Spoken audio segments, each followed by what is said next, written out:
ಓಂ ಶಾಂತಿ. ಇಂದಿನ ಪರಮಾತ್ಮನ ಮಹಾವಾಕ್ಯ ಮುರುಳಿ ದಿನಾಂಕ 20-2-2025 ಬಾಪ್ತಾದ ಮಧುಬನ.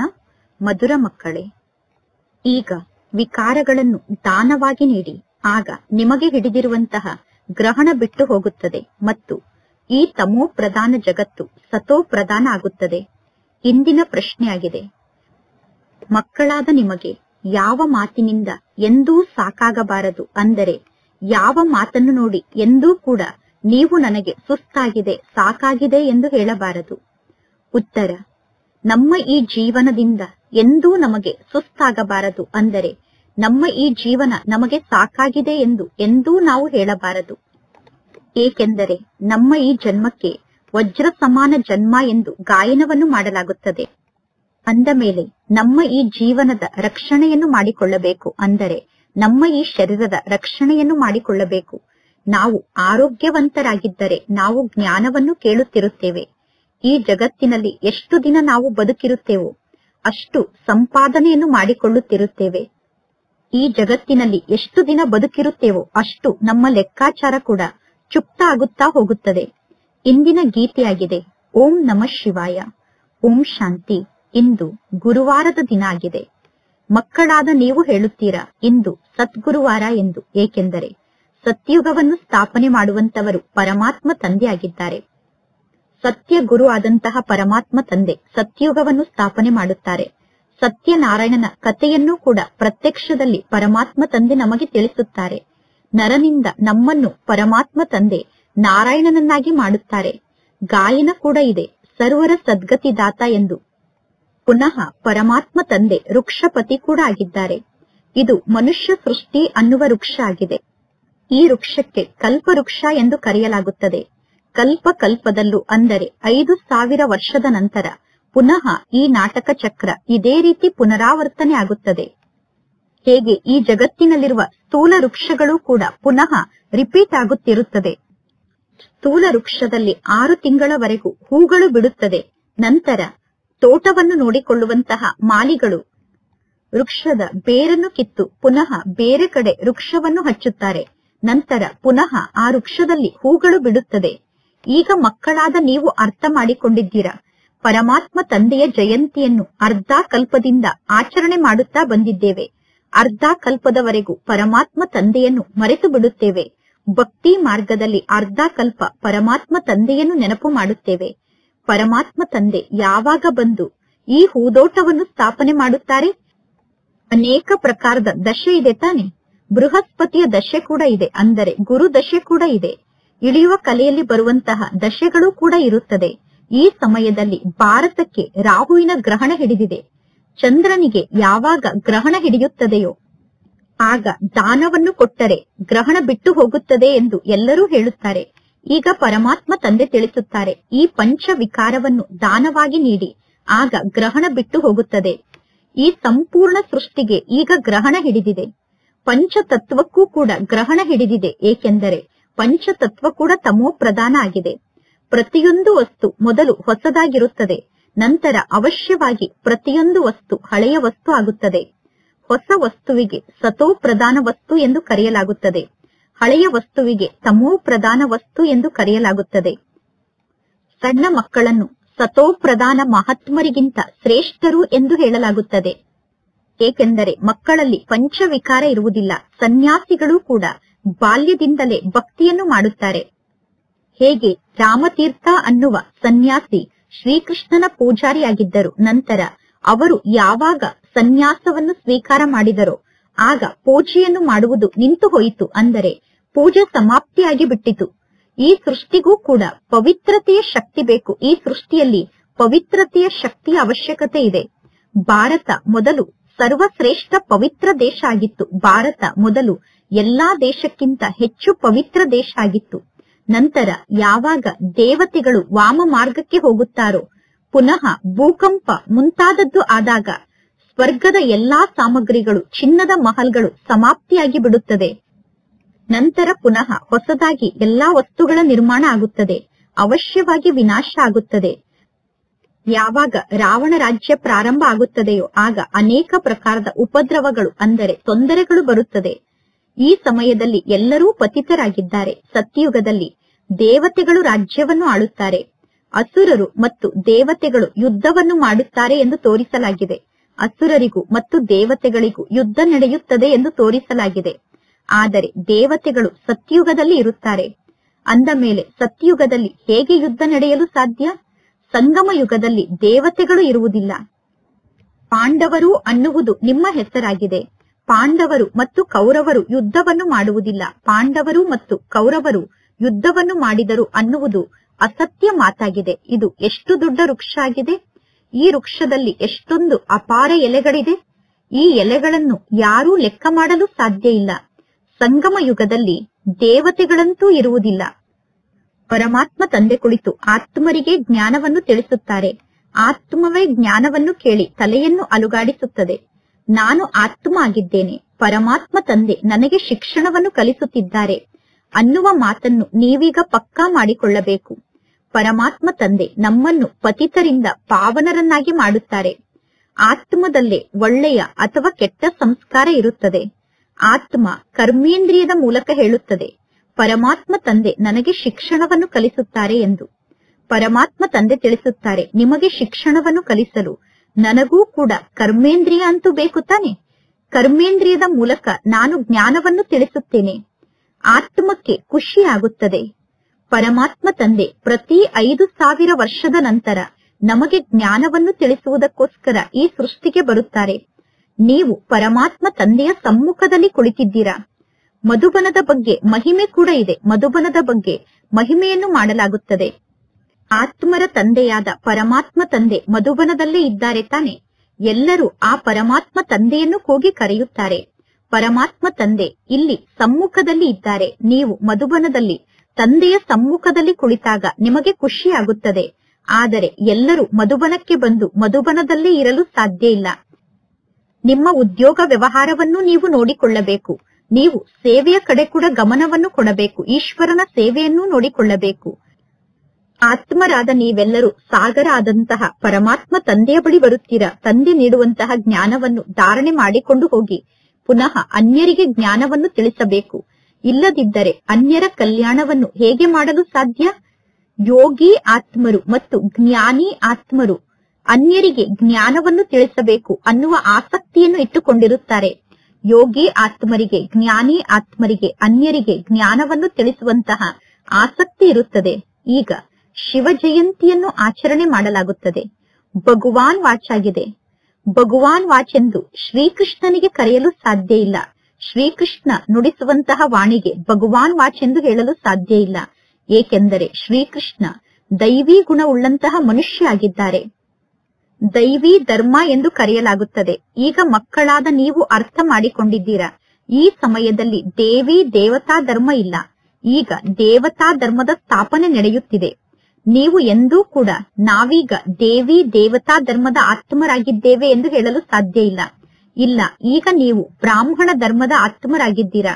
ನೀವೀಗ ದೇವಿ ದೇವತಾ ಧರ್ಮದ ಆತ್ಮರಾಗುತ್ತಿದ್ದೀರಾ. ಈ ಪತಿತ ಸೃಷ್ಟಿಯ ಮೇಲೆ ದೇವತೆಗಳ ನೆರಳು ಕೂಡ ಬೀಳಲು ಸಾಧ್ಯ ಇಲ್ಲ. ದೇವತೆಗಳು ಈ ಕಲಿಯುಗಕ್ಕೆ ಬರಲು ಸಾಧ್ಯ ಇಲ್ಲ. ನಿಮಗೋಸ್ಕರ ಹೊಸ ಜಗತ್ತು ಬೇಕು. ಲಕ್ಷ್ಮಿಯ ಪೂಜೆಯನ್ನು ಮಾಡುತ್ತಾರೆ. ಲಕ್ಷ್ಮಿಯ ಪೂಜೆಯನ್ನು ಮಾಡುವ ಸಮಯದಲ್ಲಿ ಮನೆಯನ್ನು ಎಷ್ಟೊಂದು ಸ್ವಚ್ಛ ಮಾಡುತ್ತಾರೆ. ಈಗ ಈ ಸಂಪೂರ್ಣ ಸೃಷ್ಟಿಯನ್ನು ಎಷ್ಟೊಂದು ಸ್ವಚ್ಛ ಮಾಡಲಾಗುತ್ತದೆ. ಈಗ ಈ ಸಂಪೂರ್ಣ ಸೃಷ್ಟಿಯ ಸಂಪೂರ್ಣ ಸ್ವಚ್ಛತೆ ನಡೆಯುತ್ತದೆ. ಈ ಸಂಪೂರ್ಣ ಹಳೆಯ ಜಗತ್ತು ಸಮಾಪ್ತಿಯಾಗಲೇಬೇಕು. ಲಕ್ಷ್ಮಿಯ ಬಳಿ ಹೋಗಿ ಜಗತ್ತಿನ ಜನ ಹಣವನ್ನು ಬೇಡುತ್ತಾರೆ. ಈಗ ಲಕ್ಷ್ಮಿ ದೊಡ್ಡವರಾಗಿದ್ದಾರೋ ಅಥವಾ ಜಗದಂಬೆ ದೊಡ್ಡವರಾಗಿದ್ದಾರೋ? ಜಗದಂಬೆಯ ಮಂದಿರ ಬಹಳಷ್ಟು ಇದೆ. ಆದರೆ ಮನುಷ್ಯರಿಗೆ ಜಗದಂಬೆಯ ಬಗ್ಗೆ ಸ್ವಲ್ಪ ಕೂಡ ಗೊತ್ತಿಲ್ಲ. ಈಗ ನಿಮಗೆ ಗೊತ್ತಿದೆ, ಲಕ್ಷ್ಮಿ ಸ್ವರ್ಗಕ್ಕೆ ಮಾಲೀಕರಾಗಿದ್ದಾರೆ ಮತ್ತು ಜಗದಂಬೆಗೆ ನಾವು ಸರಸ್ವತಿ ಎಂದು ಕರೆಯುತ್ತೇವೆ. ಅದೇ ಜಗದಂಬೆ ಪುನಃ ಲಕ್ಷ್ಮಿ ಆಗುತ್ತಾರೆ. ನಿಮ್ಮ ಪದವಿ ಬಹಳಷ್ಟು ಶ್ರೇಷ್ಠ ಆಗಿದೆ. ದೇವತೆಗಳ ಪದವಿಗಿಂತ ನಿಮ್ಮ ಪದವಿ ಶ್ರೇಷ್ಠ ಆಗಿದೆ.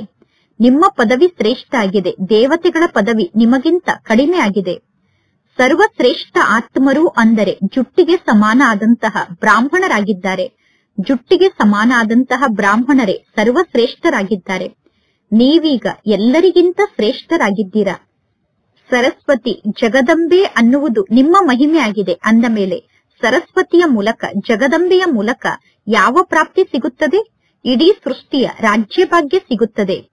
ನೀವು ಸತ್ಯಯುಗದಲ್ಲಿ ಬಹಳಷ್ಟು ಧನವಂತರಾಗುತ್ತೀರಾ. ವಿಶ್ವದ ರಾಜ್ಯ ನಿಮಗೆ ಪ್ರಾಪ್ತಿಯಾಗುತ್ತದೆ. ಪುನಃ ನೀವೇ ಬಡವರಾಗುತ್ತೀರಾ. ನೀವು ಬಡವರಾದಾಗ ಭಕ್ತಿ ಮಾರ್ಗ ಪ್ರಾರಂಭ ಆಗುತ್ತದೆ. ಪುನಃ ಭಕ್ತಿ ಮಾರ್ಗದಲ್ಲಿ ನೀವು ಲಕ್ಷ್ಮಿಯನ್ನು ನೆನಪು ಮಾಡುತ್ತೀರಾ. ಪ್ರತಿ ವರ್ಷ ಲಕ್ಷ್ಮಿಯ ಪೂಜೆ ನಡೆಯುತ್ತದೆ. ಪ್ರತಿ ವರ್ಷ ಲಕ್ಷ್ಮಿಯನ್ನು ಕರೆಯುತ್ತಾರೆ. ಅಂದರೆ ದೀಪಾವಳಿಯ ಸಮಯದಲ್ಲಿ ಪ್ರತಿ ವರ್ಷ ಲಕ್ಷ್ಮಿಯನ್ನು ಕರೆಯುತ್ತಾರೆ. ಜಗದಂಬೆಯನ್ನು ಯಾರು ಪ್ರತಿ ವರ್ಷ ಕರೆಯುವುದಿಲ್ಲ. ಏಕೆಂದರೆ ಸದಾ ಜಗದಂಬೆಯ ಪೂಜೆ ನಡೆಯುತ್ತಿರುತ್ತದೆ. ಯಾವಾಗ ಬೇಕೋ ಆಗ ಜಗದಂಬೆಯ ಮಂದಿರಕ್ಕೆ ಹೋಗುತ್ತಾರೆ.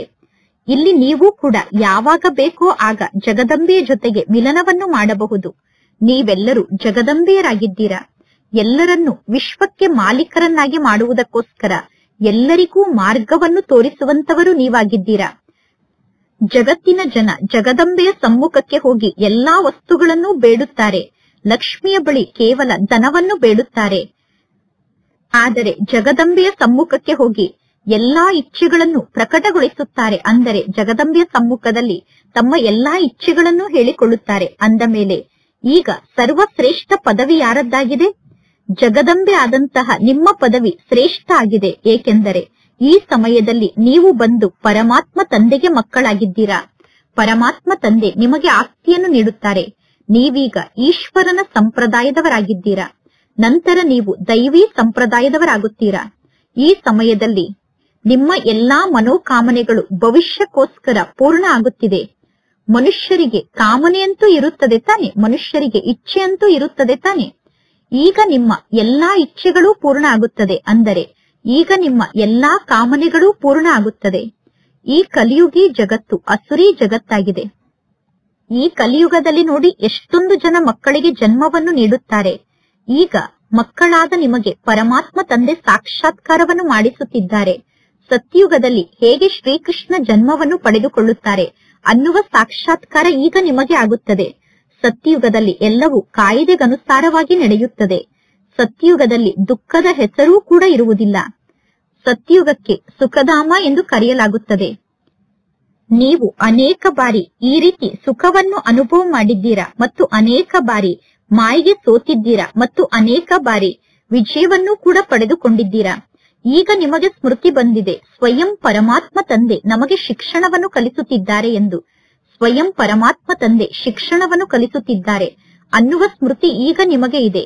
ಶಾಲೆಯಲ್ಲಿ ಜ್ಞಾನದ ಶಿಕ್ಷಣವನ್ನು ಕಲಿಯುತ್ತಾರೆ. ಲೌಕಿಕ ಶಾಲೆಯಲ್ಲೂ ಕೂಡ ಶಿಕ್ಷಣವನ್ನು ಕಲಿಯುತ್ತಾರೆ. ಜೊತೆಗೆ ಒಳ್ಳೆಯ ನಡತೆಯನ್ನೂ ಕೂಡ ಕಲಿಯುತ್ತಾರೆ. ಆದರೆ ಲೌಕಿಕ ಶಾಲೆಯಲ್ಲಿ ಯಾರೂ ಕೂಡ ಲಕ್ಷ್ಮೀ ನಾರಾಯಣರ ಸಮಾನ ಗುಣವನ್ನು ಕಲಿಯುವುದಿಲ್ಲ. ಅಂದರೆ ಲಕ್ಷ್ಮೀ ನಾರಾಯಣರ ಸಮಾನ ನಡತೆಯನ್ನು ರೂಪಿಸಿಕೊಳ್ಳುವುದಿಲ್ಲ. ಈಗ ನೀವು ದೈವಿ ಗುಣವನ್ನು ಧಾರಣೆ ಮಾಡಿಕೊಳ್ಳುತ್ತೀರಾ. ಈ ಲಕ್ಷ್ಮೀ ನಾರಾಯಣರಿಗೆ ಸರ್ವಗುಣ ಸಂಪನ್ನರು ಎಂದು ಮಹಿಮೆಯನ್ನು ಮಾಡಲಾಗುತ್ತದೆ. ಅಂದ ಮೇಲೆ ಈಗ ನೀವು ಕೂಡ ಈ ಲಕ್ಷ್ಮೀ ನಾರಾಯಣರ ಸಮಾನ ಆಗಬೇಕು. ಈಗ ಮಕ್ಕಳಾದ ನಿಮಗೆ ಎಂದೂ ನಿಮ್ಮ ಈ ಜೀವನದಿಂದ ಸಾಕಾಗಬಾರದು. ನನಗೆ ನನ್ನ ಈ ಜೀವನದಿಂದ ಸಾಕಾಗಿದೆ, ಸುಸ್ತಾಗಿದೆ ಎಂದು ಎಂದೂ ನೀವು ಹೇಳಬಾರದು. ಏಕೆಂದರೆ ನಿಮ್ಮ ಈ ಜನ್ಮಕ್ಕೆ ವಜ್ರ ಸಮಾನ ಜನ್ಮ ಎಂದು ಗಾಯನವನ್ನು ಮಾಡಲಾಗುತ್ತದೆ. ಅಂದ ಮೇಲೆ ನಿಮ್ಮ ಈ ಜೀವನವನ್ನು ಬಹಳಷ್ಟು ರಕ್ಷಣೆ ಮಾಡಿಕೊಳ್ಳಬೇಕು. ಅಂದರೆ ನಿಮ್ಮ ಶರೀರವನ್ನು ನೀವೀಗ ಬಹಳಷ್ಟು ರಕ್ಷಣೆ ಮಾಡಿಕೊಳ್ಳಬೇಕು. ನೀವು ಆರೋಗ್ಯವಂತರಾಗಿದ್ದರೆ ಜ್ಞಾನವನ್ನು ಕೇಳುತ್ತಿರುತ್ತೀರಾ. ಕಾಯಿಲೆ ಬಂದರೂ ಕೂಡ ನೀವು ಜ್ಞಾನವನ್ನು ಕೇಳಬಹುದು. ನೀವು ರೋಗಿಗಳಾಗಿದ್ದರೂ ಕೂಡ ಜ್ಞಾನವನ್ನು ಕೇಳಬಹುದು ಮತ್ತು ಪರಮಾತ್ಮ ತಂದೆಯನ್ನು ನೆನಪು ಮಾಡಬಹುದು. ಈ ಜಗತ್ತಿನಲ್ಲಿ ಎಷ್ಟು ಜಾಸ್ತಿ ದಿನ ನೀವು ಬದುಕುತ್ತೀರೋ ಅಷ್ಟು ಸುಖಿಗಳಾಗಿ ಇರುತ್ತೀರಾ. ಏಕೆಂದರೆ ಎಷ್ಟು ಜಾಸ್ತಿ ದಿನ ಈ ಜಗತ್ತಿನಲ್ಲಿ ನೀವು ಬದುಕುತ್ತೀರೋ ಅಷ್ಟು ಸಂಪಾದನೆಯನ್ನು ಮಾಡಿಕೊಳ್ಳುತ್ತಿರುತ್ತೀರಾ ಮತ್ತು ಲೆಕ್ಕಾಚಾರ ಕೂಡ ಚುಪ್ತ ಆಗುತ್ತಾ ಹೋಗುತ್ತದೆ. ಮಕ್ಕಳಾದ ನೀವೇ ಹೇಳುತ್ತೀರಾ, ಪರಮಾತ್ಮ ತಂದೆ ಸತ್ಯುಗ ಯಾವಾಗ ಬರುತ್ತದೆ ಎಂದು. ಏಕೆಂದರೆ ಈ ಕಲಿಯುಗ ಬಹಳಷ್ಟು ಕೊಳಕು ಜಗತ್ತಾಗಿದೆ. ಪರಮಾತ್ಮ ತಂದೆ ತಿಳಿಸುತ್ತಾರೆ, ಅರೆ ಸತ್ಯುಗ ಯಾವಾಗ ಬರುತ್ತದೆ ಎಂದು ಕೇಳುತ್ತಿರುವ ನೀವು ಮೊದಲು ಕರ್ಮಾತೀತ ಸ್ಥಿತಿಯನ್ನು ರೂಪಿಸಿಕೊಳ್ಳಿ. ಎಷ್ಟು ಸಾಧ್ಯವೋ ಅಷ್ಟು ಪುರುಷಾರ್ಥವನ್ನು ಮಾಡುತ್ತಾ ಇರಿ. ಪರಮಾತ್ಮ ಶಿವತಂದೆಯನ್ನು ನೆನಪು ಮಾಡಿ ಎಂದು ಮಕ್ಕಳಾದ ನಿಮಗೆ ಕಲಿಸಲಾಗುತ್ತದೆ. ಪರಮಾತ್ಮ ಶಿವ ತಂದೆಯ ನೆನಪು ಅವ್ಯಭಿಚಾರಿ ನೆನಪಾಗಿದೆ. 1ನೇ ಪ್ರಕಾರದ ಭಕ್ತಿ ಅಂದರೆ ಶಿವ ತಂದೆಯ ಭಕ್ತಿಯಾಗಿದೆ. ಶಿವ ತಂದೆಯ ಭಕ್ತಿ ಅವ್ಯಭಿಚಾರಿ ಭಕ್ತಿಯಾಗಿದೆ, ಸತೋ ಪ್ರಧಾನ ಭಕ್ತಿಯಾಗಿದೆ. ನಂತರ ದೇವಿ ದೇವತೆಗಳನ್ನು ನೆನಪು ಮಾಡುತ್ತೀರಾ. ದೇವತೆಗಳನ್ನು ನೆನಪು ಮಾಡುವುದು ಸತೋ ಭಕ್ತಿಯಾಗಿದೆ. ಪರಮಾತ್ಮ ತಂದೆ ತಿಳಿಸುತ್ತಾರೆ, ಕುಳಿತರು ನಿಂತರು ತಂದೆಯಾದ ನನ್ನನ್ನು ನೆನಪು ಮಾಡಿ. ಮಕ್ಕಳಾದ ನೀವು ಹೇ ಪತಿತ ಪಾವನ, ಹೇ ಮುಕ್ತಿದಾತ, ಹೇ ಮಾರ್ಗದರ್ಶಕ ಬನ್ನಿ ಎಂದು ನನ್ನನ್ನು ಕರೆದಿದ್ದೀರಾ. ಹೇ ಪತಿತ ಪಾವನ, ಹೇ ಮುಕ್ತಿದಾತ, ಹೇ ಮಾರ್ಗದರ್ಶಕ ಎಂದು ಆತ್ಮವೇ ಹೇಳುತ್ತದೆ ತಾನೆ. ಮಕ್ಕಳಾದ ನೀವು ಪರಮಾತ್ಮ ತಂದೆಯನ್ನು ನೆನಪು ಮಾಡುತ್ತೀರಾ. ಈಗ ಪರಮಾತ್ಮ ತಂದೆ ಮಕ್ಕಳಿಗೆ ಸ್ಮೃತಿಯನ್ನು ತಂದು ಕೊಡುತ್ತಿದ್ದಾರೆ. ನೀವು ತಂದೆಯಾದ ನನ್ನನ್ನು ನೆನಪು ಮಾಡುತ್ತಾ ಬಂದಿದ್ದೀರಾ. ಹೇ ದುಃಖಹರ್ತ ಸುಖಕರ್ತ, ನೀವು ಬನ್ನಿ. ನೀವು ಬಂದು ನಮ್ಮನ್ನು ದುಃಖದಿಂದ ಮುಕ್ತ ಮಾಡಿ, ನಮಗೆ ಮುಕ್ತಿಯನ್ನು ಕೊಡಿ, ನಮ್ಮನ್ನು ಶಾಂತಿಧಾಮಕ್ಕೆ ಕರೆದುಕೊಂಡು ಹೋಗಿ ಎಂದು ಪರಮಾತ್ಮ ತಂದೆಯನ್ನು ನೀವು ನೆನಪು ಮಾಡುತ್ತಾ ಬಂದಿದ್ದೀರಾ. ಈಗ ಪರಮಾತ್ಮ ತಂದೆ ತಿಳಿಸುತ್ತಾರೆ, ನಾನು ನಿಮ್ಮನ್ನು ಶಾಂತಿಧಾಮಕ್ಕೆ ಕರೆದುಕೊಂಡು ಹೋಗುತ್ತೇನೆ. ಪುನಃ ಸುಖಧಾಮಕ್ಕೆ ನಿಮ್ಮ ಜೊತೆಗೆ ನಾನು ಬರುವುದಿಲ್ಲ. ಪರಮಾತ್ಮ ತಂದೆ ನಮ್ಮನ್ನು ಶಾಂತಿಧಾಮಕ್ಕೆ ಕರೆದುಕೊಂಡು ಹೋಗುತ್ತಾರೆ. ಆದರೆ ನಾವು ಸುಖಧಾಮಕ್ಕೆ ಹೋಗುವಾಗ ತಂದೆ ನಮ್ಮ ಜೊತೆಗೆ ಬರುವುದಿಲ್ಲ. ಪರಮಾತ್ಮ ತಂದೆ ಈ ಸಮಯದಲ್ಲಿ ಮಾತ್ರ ನಮಗೆ ಜೊತೆಯನ್ನು ನೀಡುತ್ತಾರೆ. ಅಂದರೆ ಸಂಗಮ ಯುಗದಲ್ಲಿ ಮಾತ್ರ ತಂದೆ ನಮ್ಮ ಜೊತೆಗೆ ಇರುತ್ತಾರೆ. ಎಲ್ಲಾ ಆತ್ಮರನ್ನು ನಾನು ವಾಪಸ್ ಮನೆಗೆ ಕರೆದುಕೊಂಡು ಹೋಗುತ್ತೇನೆ. ಶಿಕ್ಷಣವನ್ನು ಕಲಿಸುವ ಸಮಯದಲ್ಲಿ ಈಗ ನಾನು ನಿಮ್ಮ ಜೊತೆಗೆ ಇರುತ್ತೇನೆ. ಪುನಃ ನಾನು ವಾಪಸ್ ಮನೆಗೆ ಕರೆದುಕೊಂಡು ಹೋಗುವಾಗ ನಿಮ್ಮ ಜೊತೆಗೆ ಇರುತ್ತೇನೆ. ಅಂದರೆ ತಂದೆ ಮನೆಗೆ ಹೋಗುವವರೆಗೂ ನಮ್ಮ ಜೊತೆಗೆ ಇರುತ್ತಾರೆ. ನಾನು ಬಂದು ಮಕ್ಕಳಾದ ನಿಮಗೆ ಚೆನ್ನಾಗಿ ನನ್ನ ಪರಿಚಯವನ್ನು ತಿಳಿಸುತ್ತೇನೆ. ಹೇಗೆ ಹೇಗೆ ನೀವು ಜಾಸ್ತಿ ಪುರುಷಾರ್ಥವನ್ನು ಮಾಡುತ್ತೀರೋ ಆ ಪುರುಷಾರ್ಥಕ್ಕನುಸಾರವಾಗಿ ನೀವು ಸತ್ಯುಗದಲ್ಲಿ ಪದವಿಯನ್ನು ಪಡೆದುಕೊಳ್ಳುತ್ತೀರಾ. ಮಕ್ಕಳಿಗೆ ಪರಮಾತ್ಮ ತಂದೆ ತಿಳುವಳಿಕೆಯನ್ನು ನೀಡುತ್ತಾರೆ. ಎಷ್ಟು ಸಾಧ್ಯವೋ ಅಷ್ಟು ತಂದೆಯಾದ ನನ್ನನ್ನು ನೆನಪು ಮಾಡಿ, ಆಗ ನಿಮ್ಮ ವಿಕರ್ಮ ವಿನಾಶ ಆಗುತ್ತದೆ. ಮತ್ತು ತಂದೆಯಾದ ನನ್ನನ್ನು ನೆನಪು ಮಾಡಿದಾಗ ನಿಮಗೆ ಹಾರಲು ರೆಕ್ಕೆ ಪ್ರಾಪ್ತಿಯಾಗುತ್ತದೆ. ಹಾರುವುದಕ್ಕೋಸ್ಕರ ಆತ್ಮಕ್ಕೆ ಇಂತಹ ಯಾವ ರೆಕ್ಕೆಯೂ ಇಲ್ಲ. ಆತ್ಮ ಒಂದು ಸಣ್ಣ ಬಿಂದು ಆಗಿದೆ. ಆತ್ಮನಾದ ನನ್ನಲ್ಲಿ ಹೇಗೆ 84 ಜನ್ಮದ ಪಾತ್ರ ಫಿಕ್ಸ್ ಆಗಿದೆ ಅನ್ನುವುದು ಯಾರಿಗೂ ಗೊತ್ತಿಲ್ಲ. ಯಾರಿಗೂ ಆತ್ಮದ ಪರಿಚಯವೂ ಗೊತ್ತಿಲ್ಲ. ಪರಮಾತ್ಮ ತಂದೆಯ ಪರಿಚಯ ಕೂಡ ಯಾರಿಗೂ ಗೊತ್ತಿಲ್ಲ. ಆದ್ದರಿಂದ ಪರಮಾತ್ಮ ತಂದೆ ತಿಳಿಸುತ್ತಾರೆ, ನಾನು ಯಾರಾಗಿದ್ದೇನೆ, ನಾನು ಹೇಗಿದ್ದೇನೆ ಅನ್ನುವುದನ್ನು ಯಾರೂ ತಿಳಿದುಕೊಳ್ಳಲು ಸಾಧ್ಯ ಇಲ್ಲ. ನನ್ನ ಮೂಲಕ ನೀವು ನನ್ನನ್ನು ಅರ್ಥ ಮಾಡಿಕೊಳ್ಳಲು ಸಾಧ್ಯ. ಮತ್ತು ಪರಮಾತ್ಮ ತಂದೆಯಾದ ನನ್ನ ಮೂಲಕ ನನ್ನ ರಚನೆಯನ್ನು ನೀವು ಅರ್ಥ ಮಾಡಿಕೊಳ್ಳಲು ಸಾಧ್ಯ. ನಾನೀಗ ಈ ಸೃಷ್ಟಿಗೆ ಬಂದು ಮಕ್ಕಳಾದ ನಿಮಗೆ ನನ್ನ ಪರಿಚಯವನ್ನು ನೀಡುತ್ತೇನೆ. ಆತ್ಮ ಅಂದರೆ ಏನು ಅನ್ನುವುದನ್ನು ಕೂಡ ಪರಮಾತ್ಮ ತಂದೆ ಮಕ್ಕಳಿಗೆ ತಿಳಿಸುತ್ತಾರೆ. ಪರಮಾತ್ಮ ತಂದೆ ತಿಳಿಸುತ್ತಾರೆ, ಆತ್ಮದ ಬಗ್ಗೆ ಜ್ಞಾನವನ್ನು ನೀಡುವುದಕ್ಕೆ ಆತ್ಮದ ಅನುಭೂತಿಯನ್ನು ಮಾಡಿಕೊಳ್ಳುವುದು ಎಂದು ಕರೆಯಲಾಗುತ್ತದೆ. ಆತ್ಮ ಭ್ರುಕುಟಿಯ ಮಧ್ಯದಲ್ಲಿ ನಿವಾಸವನ್ನು ಮಾಡುತ್ತದೆ. ಎಲ್ಲರೂ ಹೇಳುತ್ತಾರೆ ಭ್ರುಕುಟಿಯ ಮಧ್ಯದಲ್ಲಿ ಹೊಳೆಯುವಂತಹ ನಕ್ಷತ್ರ ಆತ್ಮ ಆಗಿದೆ ಎಂದು. ಆದರೆ ಆತ್ಮ ಅಂದರೆ ಏನು ಅನ್ನುವುದು ಯಾರಿಗೂ ಗೊತ್ತಿಲ್ಲ. ಯಾವಾಗ ಯಾರಾದರೂ ನನಗೆ ಆತ್ಮದ ಸಾಕ್ಷಾತ್ಕಾರ ಆಗಬೇಕು ಎಂದು ಹೇಳುತ್ತಾರೋ ಆಗ ನೀವು ಅವರಿಗೆ ತಿಳಿಸಬೇಕು. ನೀವೇ ಸ್ವಯಂ ಹೇಳುತ್ತೀರಾ, ಆತ್ಮ ಭ್ರುಕುಟಿಯ ಮಧ್ಯದಲ್ಲಿ ಇರುವಂತಹ ನಕ್ಷತ್ರ ಆಗಿದೆ. ನಕ್ಷತ್ರವನ್ನು ನೋಡಿ ಏನನ್ನು ಮಾಡುತ್ತೀರಾ? ಭ್ರುಕುಟಿಯ ಮಧ್ಯದಲ್ಲಿ ನಕ್ಷತ್ರ ರೂಪದ ತಿಲಕವನ್ನು ಹಚ್ಚಿಕೊಳ್ಳುತ್ತಾರೆ. ಚಂದ್ರನ ಚಿತ್ರದ ಮೇಲೆ ನಕ್ಷತ್ರವನ್ನು ತೋರಿಸುತ್ತಾರೆ. ವಾಸ್ತವದಲ್ಲಿ ಆತ್ಮ ನಕ್ಷತ್ರ ಆಗಿದೆ. ಪರಮಾತ್ಮ ತಂದೆ ತಿಳಿಸಿದ್ದಾರೆ, ನೀವು ಜ್ಞಾನದ ನಕ್ಷತ್ರ ಆಗಿದ್ದೀರಾ. ಇನ್ನು ಈ ಸೃಷ್ಟಿ ಅನ್ನುವ ಮಂಟಪಕ್ಕೆ ಬೆಳಕನ್ನು ನೀಡುವುದಕ್ಕೋಸ್ಕರ ಸ್ಥೂಲ ಸೂರ್ಯ ಚಂದ್ರ ನಕ್ಷತ್ರಗಳಿದ್ದಾರೆ. ಆದರೆ ಸೂರ್ಯ ಚಂದ್ರ ಮತ್ತು ನಕ್ಷತ್ರಗಳು ದೇವತೆಗಳಲ್ಲ. ಭಕ್ತಿ ಮಾರ್ಗದಲ್ಲಿ ಸೂರ್ಯನಿಗೆ ನೀರನ್ನು ಅರ್ಪಣೆ ಮಾಡುತ್ತಾರೆ. ಈ ಬ್ರಹ್ಮ ತಂದೆ ಕೂಡ ಭಕ್ತಿ ಮಾರ್ಗದಲ್ಲಿ ಈ ರೀತಿ ನೀರನ್ನು ಅರ್ಪಣೆ ಮಾಡುತ್ತಿದ್ದರು. ಬ್ರಹ್ಮ ತಂದೆ ಎಲ್ಲಾ ಪ್ರಕಾರದ ಭಕ್ತಿಯನ್ನು ಮಾಡುತ್ತಿದ್ದರು. ಸೂರ್ಯ ದೇವತಾಯಿ ನಮಃ, ಚಂದ್ರ ದೇವತಾಯಿ ನಮಃ ಎಂದು ಹೇಳಿ ನೀರನ್ನು ಅರ್ಪಣೆ ಮಾಡುತ್ತಾರೆ. ಇದೆಲ್ಲ ಭಕ್ತಿ ಮಾರ್ಗ ಆಗಿದೆ. ಈ ಬ್ರಹ್ಮ ತಂದೆ ಬಹಳಷ್ಟು ಭಕ್ತಿಯನ್ನು ಮಾಡಿದ್ದಾರೆ. ನಂಬರ್ 1 ಪೂಜ್ಯ ಆತ್ಮ ಬ್ರಹ್ಮ ತಂದೆ ಆಗುತ್ತಾರೆ. ನಂತರ ಈ ಬ್ರಹ್ಮ ತಂದೆ ನಂಬರ್ 1 ಪೂಜಾರಿ ಆಗುತ್ತಾರೆ. ನಂಬರ್ ಅನ್ನು ಲೆಕ್ಕ ಮಾಡಲಾಗುತ್ತದೆ. ರುದ್ರ ಮಾಲೆಯಲ್ಲೂ ಕೂಡ ನಂಬರ್ ಅಂತೂ ಇದೆ ತಾನೆ. ಎಲ್ಲರಿಗಿಂತ ಜಾಸ್ತಿ ಈ ಬ್ರಹ್ಮ ತಂದೆ ಭಕ್ತಿಯನ್ನು ಮಾಡಿದ್ದಾರೆ. ಈಗ ಪರಮಾತ್ಮ ತಂದೆ ತಿಳಿಸುತ್ತಾರೆ, ಈ ಸಮಯದಲ್ಲಿ ಸಣ್ಣವರು ದೊಡ್ಡವರು ಎಲ್ಲರೂ ವಾನಪ್ರಸ್ಥ ಸ್ಥಿತಿಯನ್ನು ತಲುಪಿದ್ದಾರೆ. ನಾನೀಗ ಎಲ್ಲರನ್ನೂ ವಾಪಸ್ ಮನೆಗೆ ಕರೆದುಕೊಂಡು ಹೋಗುತ್ತೇನೆ. ಪುನಃ ನಾನು ಈ ಸೃಷ್ಟಿಗೆ ಬರುವುದಿಲ್ಲ. ಇನ್ನು ಶಾಸ್ತ್ರದಲ್ಲಿ ಏನೆಲ್ಲವನ್ನು ತೋರಿಸಿದ್ದಾರೋ, ಪ್ರಳಯ ಆಯಿತು, ಎಲ್ಲವೂ ಜಲಮಯ ಆಯಿತು, ಅಂದರೆ ಎಲ್ಲವೂ ನೀರಿನಲ್ಲಿ ಮುಳುಗಿ ಹೋಯಿತು. ನಂತರ ಆಲದ ಎಲೆಯ ಮೇಲೆ ಶ್ರೀಕೃಷ್ಣ ಬಂದರು ಎಂದು ಈಗ ಪರಮಾತ್ಮ ತಂದೆ ತಿಳಿಸುತ್ತಾರೆ. ಇಲ್ಲಿ ಸ್ಥೂಲ ಸಮುದ್ರದ ಯಾವ ಮಾತು ಇಲ್ಲ. ಸತ್ಯುಗದಲ್ಲಿ ಗರ್ಭ ಮಹಲ್ ಇರುತ್ತದೆ. ಸತ್ಯುಗದಲ್ಲಿ ಮಕ್ಕಳು ಗರ್ಭ ಮಹಲ್ನಲ್ಲಿ ಬಹಳಷ್ಟು ಸುಖದಿಂದ ಇರುತ್ತಾರೆ. ಈ ಕಲಿಯುಗದಲ್ಲಿ ಗರ್ಭ ಜೈಲ್ ಎಂದು ಕರೆಯಲಾಗುತ್ತದೆ. ಪಾಪದ ಶಿಕ್ಷೆ ಕೂಡ ಮಗುವಿಗೆ ಗರ್ಭದಲ್ಲೇ ಸಿಗುತ್ತದೆ. ಪುನಃ ಪರಮಾತ್ಮ ತಂದೆ ತಿಳಿಸುತ್ತಾರೆ, ಮನ್ಮನಾಭವ, ತಂದೆಯಾದ ನನ್ನನ್ನು ನೀವು ನೆನಪು ಮಾಡಿ. ಪ್ರದರ್ಶನದಲ್ಲಿ ಕೆಲವರು ಕೇಳುತ್ತಾರೆ, ಏಣಿಯ ಚಿತ್ರದಲ್ಲಿ ಅನ್ಯ ಧರ್ಮವನ್ನು ನೀವು ಏಕೆ ತೋರಿಸಿಲ್ಲ ಎಂದು ನೀವು ಹೇಳಬೇಕು. ಅನ್ಯ ಧರ್ಮದವರು 84 ಜನ್ಮವನ್ನು ಪಡೆದುಕೊಳ್ಳುವುದಿಲ್ಲ. ವೃಕ್ಷದ ಚಿತ್ರದಲ್ಲಿ ಎಲ್ಲಾ ಧರ್ಮದವರನ್ನೂ ತೋರಿಸಲಾಗಿದೆ. ಅಂದ ಮೇಲೆ ನೀವೀಗ ನಿಮ್ಮ ಧರ್ಮಕ್ಕನುಸಾರವಾಗಿ ನೀವು ಎಷ್ಟು ಜನ್ಮವನ್ನು ಪಡೆದುಕೊಳ್ಳಬಹುದು ಎಂದು ಸ್ವಯಂ ಲೆಕ್ಕವನ್ನು ಮಾಡಿಕೊಳ್ಳಿ. ಈ ಏಣಿಯ ಚಿತ್ರದಲ್ಲಿ 84 ಜನ್ಮವನ್ನು ತೋರಿಸಲೇಬೇಕು. ಇನ್ನು ಸೃಷ್ಟಿ ಚಕ್ರ ಮತ್ತು ವೃಕ್ಷದಲ್ಲಿ ಅನ್ಯ ಧರ್ಮದವರನ್ನು ತೋರಿಸಲಾಗಿದೆ. ವೃಕ್ಷದ ಚಿತ್ರ ಮತ್ತು ಸೃಷ್ಟಿ ಚಕ್ರದ ಚಿತ್ರದಲ್ಲಿ ಅನ್ಯ ಧರ್ಮದ ಎಲ್ಲಾ ಮಾತಿನ ಬಗ್ಗೆ ತಂದೆ ತಿಳಿಸಿದ್ದಾರೆ. ನಕ್ಷೆಯನ್ನು ನೋಡಿದಾಗ ಬುದ್ಧಿಯಲ್ಲಿ ವಿಚಾರ ಬರುತ್ತದೆ ತಾನೆ. ಈ ವಿಶ್ವದ ನಕ್ಷೆಯಲ್ಲಿ ಲಂಡನ್ ಎಲ್ಲಿದೆ, ಇಂತಹ ದೇಶ ಎಲ್ಲಿದೆ ಎಂದು ನಕ್ಷೆಯನ್ನು ನೋಡಿದಾಗ ಗೊತ್ತಾಗುತ್ತದೆ. ಅಂದರೆ ಮ್ಯಾಪ್ ಅನ್ನು ನೋಡಿದಾಗ ಗೊತ್ತಾಗುತ್ತದೆ. ಪರಮಾತ್ಮ ತಂದೆ ಎಷ್ಟು ಸಹಜ ರೂಪದಲ್ಲಿ ಜ್ಞಾನವನ್ನು ತಿಳಿಸುತ್ತಾರೆ. 84 ಜನ್ಮದ ಚಕ್ರ ಹೇಗೆ ತಿರುಗುತ್ತದೆ ಅನ್ನುವುದನ್ನು ನೀವೀಗ ಎಲ್ಲರಿಗೂ ತಿಳಿಸಬೇಕು.